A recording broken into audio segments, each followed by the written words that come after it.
San Jose Central Penitentiary. This place worked for more than 17 years, was forced to close by the inhuman conditions in which they had the inmates. The Children's Museums, in recognition of these prisons, create a space. Inside, they facilitate to show and transmit part of the history of that place.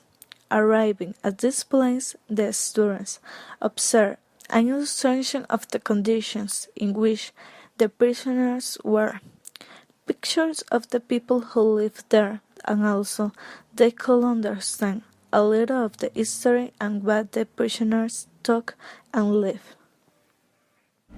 The social and political condition of inmates of the penitentiary were violent.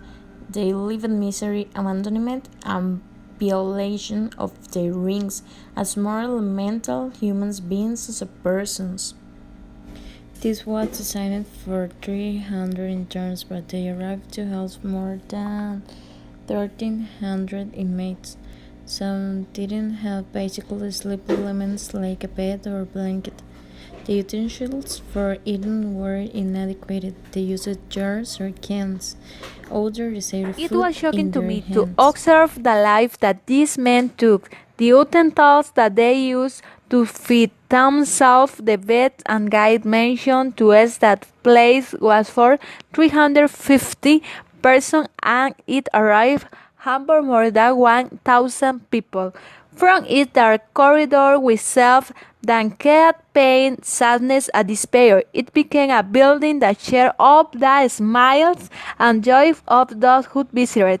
And now there is only a fragment of what former prison.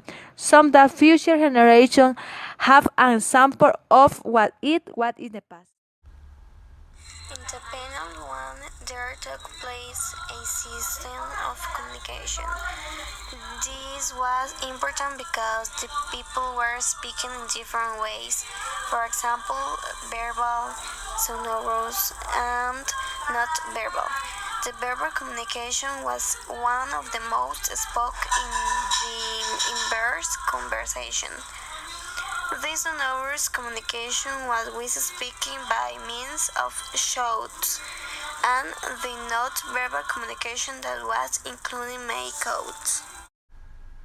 It was very normal that the prisoners had between sexual relations, then it was allowed the conjugal visit in the jail, but they didn't have privacy because there wasn't walls, so they need to use curtains and screen.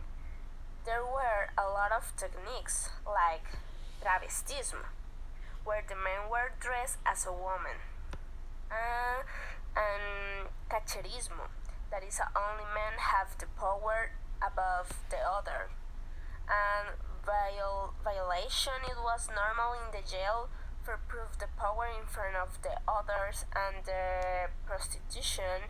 Many men sold their bodies for security or money. Yes, this life is self-degrading.